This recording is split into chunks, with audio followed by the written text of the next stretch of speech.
Mission 2014 के लिए रैलियों का रविवार आज चुनावी रण में वोट मांगने के लिए उतरेंगे दिग्गज। मोदी, सोनिया, मायावती की अलग अलग जगहों पर रैली। बीजेपी के पीएम कैंडिडेट नरेंद्र मोदी महाराष्ट्र में करेंगे 3 रैलियों को संबोधित। अमरावती में गरजेंगे बीजेपी के प्रधानमंत्री। रैलियों का रविवार आज चुनावी रण में वोट मांगने के लिए उतरेंगे दिग्गज। मोदी, सोनिया, मायावती की अलग अलग जगहों पर रैली। बीजेपी के पीएम कैंडिडेट नरेंद्र मोदी महाराष्ट्र में करेंगे 3 रैलियों को संबोधित। अमरावती में गरजेंगे बीजेपी के प्रधानमंत्री उम्मीदवार। मोदी पार्टी के उम्मीदवार डी.बी. पाटिल के समर्थन में मांगेंगे वोट। पाटिल के सामने कांग्रेस के पूर्व मुख्यमंत्री अशोक चौहान लड़ रहे हैं चुनाव। अमरावती के अलावा मोदी अकोला और नांदेड़ में भी करेंगे प्रचार। बीजेपी के पीएम कैंडिडेट विपक्ष पर साधेंगे निशाना।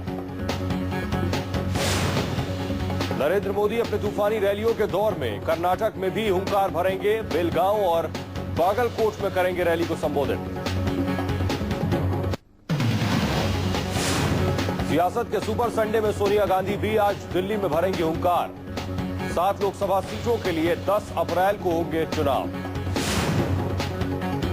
करोलबाग के अजमल खान पार्क में रैली को सफल बनाने के लिए पार्टी ने की विस्तृत तैयारी। रैली के सफल होने का दावा। सोनिया गांधी दिल्ली में शाम 5 बजे करेंगी रैली को संबोधित। इससे पहले असम के लखीमपुर खीरी में सरकार की गिनाएंगी उपलब्धियां।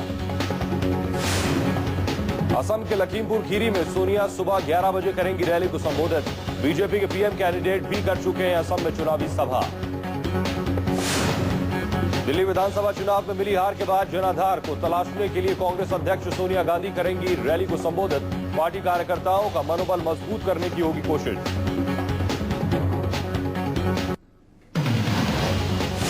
चंडीगढ़ में बीएसपी सुप्रीमो मायावती गरजेंगी आज। अपनी पार्टी के उम्मीदवार को जिताने के लिए करेंगी अपील। हरियाणा में केजरीवाल के चुनाव प्रचार का आज अंतिम दिन। आपके संयोजक आज 4 जगहों पर पार्टी प्रत्याशी के लिए मांगेंगे वोट। केजरीवाल आज सुबह 8 बजे अंबाला से शुरू करेंगे प्रचार। चंडीगढ़ में भी केजरीवाल अपने उम्मीदवार को जिताने के लिए करेंगे अपील। चंडीगढ़ में आपने गुल पराग को दिया है टिकट। गुल पराग का बीजेपी के किरण खेर और कांग्रेस के पवन बंसल से है मुकाबला। केजरीवाल चंडीगढ़ और अंबाला के अलावा पानीपत और सोनीपत में करेंगे पार्टी के लिए प्रचार।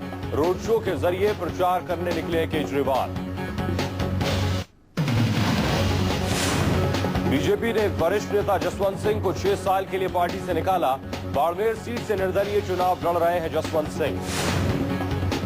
बीजेपी से टिकट न मिलने से नाराज जसवंत सिंह ने बीते सोमवार को ही राजस्थान की बाड़मेर सीट से निर्दलीय उम्मीदवार के तौर पर पर्चा किया था दाखिल। जसवंत सिंह ने अपनी तरफ से पार्टी छोड़ने का कोई ऐलान नहीं किया था। शनिवार देर शाम खुद पार्टी ने ही उन्हें बाहर का रास्ता दिखा दिया। जसवंत सिंह के नामांकन पर बीजेपी ने कहा था कि वो नाम वापस लेने की तारीख तक जसवंत सिंह का इंतजार करेगी। उम्मीदवारी से नाम वापस नहीं लेने पर पार्टी ने की कार्रवाई। टिकट बंटवारे से पहले जसवंत सिंह ने बाड़मेर से चुनाव लड़ने की जताई थी इच्छा। बीजेपी ने उनकी इच्छा के खिलाफ कांग्रेस छोड़कर बीजेपी में शामिल हुए नेता सोनाराम चौधरी को दिया है टिकट। मिशन 272 पर लगे मोदी ने बागपत में दिया है नया नारा। कहा 2014 का नारा है कमल और मोदी। किसानों की दुर्दशा के लिए कांग्रेस पर फोड़ा ठीकरा। 2014 का संदेश है कमल और मोदी। बागपत रैली में मोदी ने गन्ना किसानों पर डाले डोरे। कहा गन्ने की खेती करने वालों को दाम नहीं मिल रहे हैं, पैसे नहीं मिल रहे हैं। किसानों को कांग्रेस ने बेहाल कर्जदार बना दिया। मोदी ने अपनी रैली में कहा जो किसान देश का पेट भरता है, कांग्रेस किसान का ही पेट नहीं भर पा रही। उनके बच्चे भूखे मर रहे हैं। मोदी का अजित सिंह परिवार। कहा चरण सिंह ने कांग्रेस की नीतियों के खिलाफ सियासत शुरू की। उनका बेटा आज पिता के विरोधियों से ही हाथ मिलाए हुए है। यूपी के बागपत में थी मोदी की रैली। राहुल पर ताबड़तोड़ हमले, लेकिन अचानक माइक खराब हुआ तो अटक गए मोदी। राहुल गांधी ने इमरान मसूद का बचाव किया। मोदी को जान से मारने की धमकी देने के आरोप में गिरफ्तार मसूद के बारे में कहा उनका भाषण 6 महीने पहले का है, तब मसूद समाजवादी पार्टी में थे। राहुल गांधी ने गाजियाबाद रैली में कहा सहारनपुर में हमारे कैंडिडेट ने 6 महीने पहले विपक्ष के कैंडिडेट के खिलाफ कठोर शब्द का इस्तेमाल किया। वो कांग्रेस की भाषा नहीं है। रविशंकर प्रसाद ने इमरान मसूद पर राहुल के बयान पर उठाए सवाल। कहा राहुल गांधी का चुनावी अभियान झूठ पर कायम है। मुरादाबाद में राहुल गांधी ने कारीगरों और दस्तकारों से की मुलाकात। कहा देश में कारीगरों की इज्जत क्यों नहीं होती। दस्तकारों के साथ मुलाकात में राहुल गांधी ने मेहनतकश लोगों की इज्जत और जरूरत पर जोर दिया। कहा भारत में सिर्फ डॉक्टरों और इंजीनियरों की होती है इज्जत।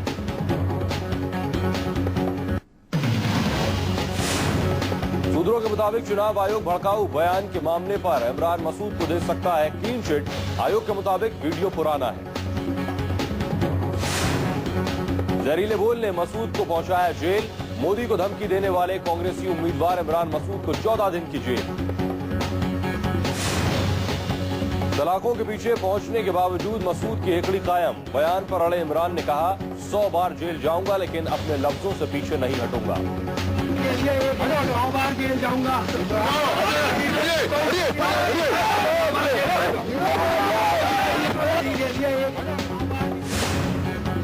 कांग्रेस के लोकसभा प्रत्याशी इमरान मसूद को सहारनपुर पुलिस ने शनिवार को सुबह 3:30 बजे गिरफ्तार किया था। नरेंद्र मोदी को जान से मारने की धमकी वाला दिया था बयान। इमरान मसूद के खिलाफ बीजेपी ने चुनाव आयोग से की शिकायत।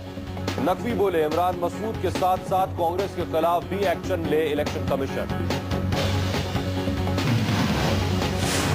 24 घंटे के अंदर बीजेपी से बाहर हुए साबिर अली। विरोध के बाद पार्टी ने रद्द की सदस्यता। साबिर ने फिर खुद को बताया बेगुनाह। एक दिन के लिए भाजपाई बने पूर्व जेडीयू नेता साबिर अली मुख्तार अब्बास नकवी पर भड़के। कहा नकवी पर करूंगा मानहानि का केस। साबिर अली ने चुनौती देते हुए कहा कि अगर नकवी आरोप साबित कर दें तो वो राजनीति से संन्यास ले लेंगे। साबिर ने नकवी को दी बहस की चुनौती। बीजेपी से आउट किए गए साबिर का नकवी पर वार। कहा ऐसे ही लोगों ने बीजेपी को मुसलमानों से अलग रखा है। साबिर अली को बीजेपी ने शुक्रवार को पार्टी में शामिल किया था, जिसका पार्टी उपाध्यक्ष मुख्तार अब्बास नकवी ने विरोध किया था।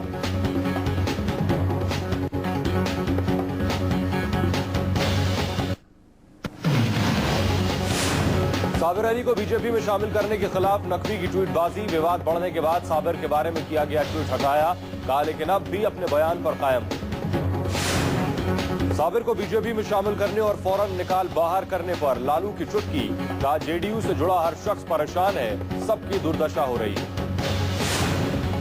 कांग्रेस ने साबिर मामले पर नरेंद्र मोदी से मांगा जवाब। राजीव शुक्ला बोले मोदी विरोधियों को पाकिस्तानी एजेंट बता रहे हैं और उनकी पार्टी के लीडर अब दाऊद को पार्टी में शामिल किए जाने की बात कह रहे हैं।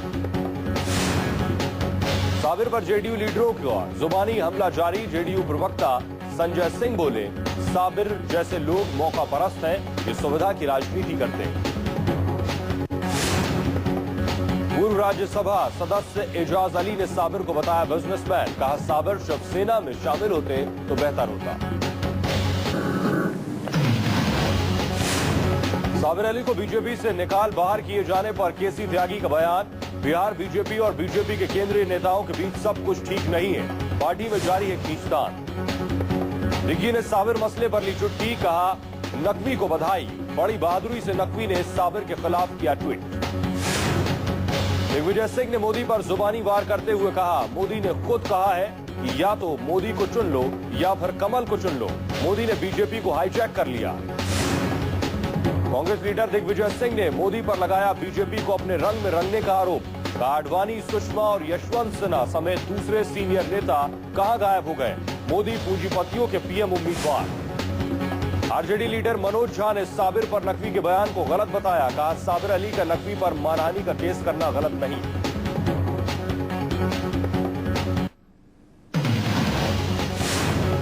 एमएनएस के पोस्टर पर शुरू हुआ विवाद। एमएनएस के एक चुनावी पोस्टर पर मोदी की तस्वीर। लिखा गया एमएनएस को वोट करना मतलब नरेंद्र मोदी को वोट करना। मुंबई के यवतमाल वाशिम सीट से एमएनएस के उम्मीदवार राजू पाटिल ने जगह जगह ऐसे पोस्टर लगवाए थे। हालांकि एमएनएस ने पोस्टर विवाद से खुद को अलग किया। महाराष्ट्र बीजेपी ने मोदी के पोस्टर पर कड़ा ऐतराज जताते हुए चुनाव आयोग से शिकायत की। एमएनएस पर कड़ी कार्रवाई की मांग। दिग्गी ने बीजेपी को चुनावी राजनीति से किया आउट। कहा मोदी आरएसएस और बीजेपी को जिंदा करने में जुटे हैं।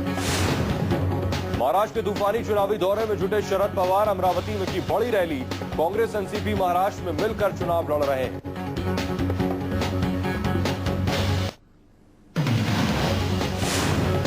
चौधरी अजीत सिंह ने मोदी को सबसे बड़ा झूठा करार दिया। बागपत रैली में मोदी के उठाए गए सवालों का जवाब देते हुए कहा, बीजेपी ने किसानों के लिए कुछ नहीं किया। उनकी लड़ाई कमल और रोटी से हुई थी। भैया आप जाके देख लो, बागपत में सारे मुस्लिम और लोग, हिंदू लोगों ने मिलकर लड़ाई लड़ी, तो अपने बोलने में लगा हुआ। मोदी के बयान पर अजीत सिंह का जुबानी वार, कहा करगिल हमले के बावजूद मुशर्रफ को आगरा किसने बुलाया था? वाजपेयी सरकार के दौर में मुशर्रफ बने थे हिंदुस्तान के मेहमान। शिवसागर जिले में चुनावी रैली को संबोधित करते हुए पीएम मनमोहन सिंह ने कहा, मैं नहीं समझता कि ऐसी पार्टी जो बांटने की राजनीति में शामिल हो वो देश में विकास ला सकती है। बीजेपी पर विभाजनकारी राजनीति करने का आरोप लगाते हुए प्रधानमंत्री मनमोहन सिंह ने कहा कि ऐसी पार्टी विकास नहीं ला सकती। प्रधानमंत्री का बीजेपी पर ताबड़तोड़ जुबानी वार, चुनावी रैली में कहा, बीजेपी की राजनीति एक व्यक्ति पर आधारित है, उनके पास देश के विकास के लिए कोई भी नीति नहीं। हाल ही में बीजेपी का दामन थामने वाले सतपाल महाराज ने कांग्रेस के खिलाफ फूका बिगुल। उत्तराखंड में हरीश रावत को सरकार बचाने की दी धमकी। सतपाल महाराज कांग्रेस के खिलाफ पूरे देश में बिगुल फूकने के मूड में है। इसी मुहिम के तहत वो सबसे पहले हरीश रावत की सरकार पर साधेंगे निशाना। सतपाल को बीजेपी के आला नेताओं का समर्थन। राजस्थान सरकार में मंत्री और बीजेपी नेता अरुण चतुर्वेदी मीडिया के तीखे सवालों पर बौखलाए। कहा, 2004 और 2009 के चुनाव में अटल जी के नाम पर उत्साहित बीजेपी को देखना पड़ा हार का मुंह। सुरों के जरिए लोगों के दिल में बसने वाली आशा भोसले ने की नरेंद्र मोदी की तारीफ। आशा ने कहा, मोदी है अच्छे इंसान और लोग बहुत प्यार करते हैं उनको, और नेचुरली बापी को तो दोनों तरफ से गाता भी है, इसलिए एक्टर भी है, सब कुछ है, तो बापी जीतेगा जरूर, मेरा उसके साथ है। आशा भोसले पश्चिम बंगाल के श्रीरामपुर से बीजेपी उम्मीदवार बप्पी लहरी के लिए प्रचार करने पहुंची थी। मीडिया के सवालों का जवाब देते वक्त मोदी का किया गुणगान।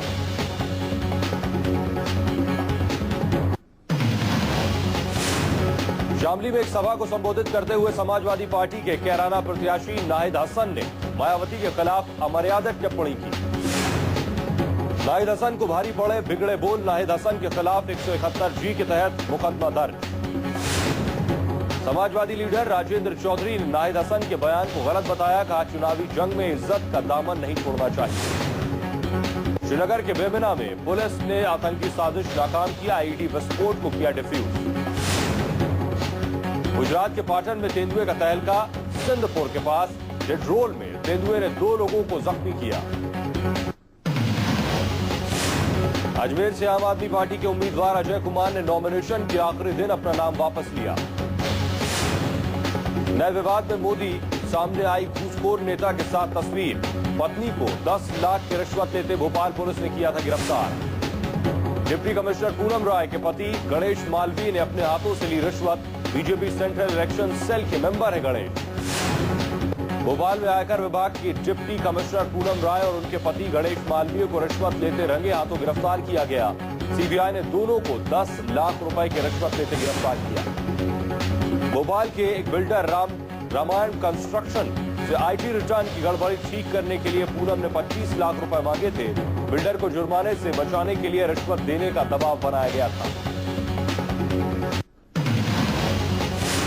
साउथ दिल्ली के औस्तास इलाके में एक 40 साल की महिला के साथ गैंगरेप का सनसनीखेज मामला। पीड़ित महिला ने 3 लोगों पर गैंगरेप का लगाया आरोप।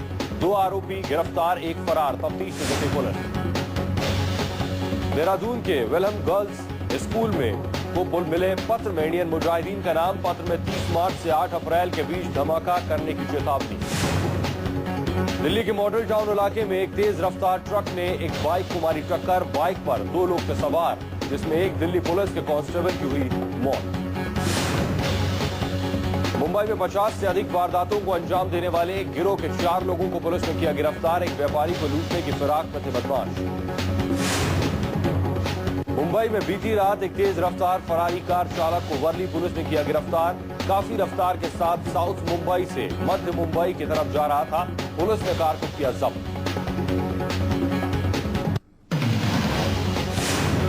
धोनी छोड़ सकते हैं चेन्नई सुपर किंग्स की कप्तानी। इंडिया सीमेंट की जिम्मेदारी से भी दे सकते हैं इस्तीफा। आज सुपर संडे में T20 वर्ल्ड कप में भारत की भिड़ंत ऑस्ट्रेलिया से। ऑस्ट्रेलिया पहले ही हो चुका है बाहर। वीरेंद्र सहवाग के मुताबिक बांग्लादेश में मजबूत बल्लेबाजी के साथ लगातार बेहतर होती जा रही है टीम। गेंदबाजों के बदौलत भारत T20 वर्ल्ड कप का खिताब जीतने का पूर्वाधार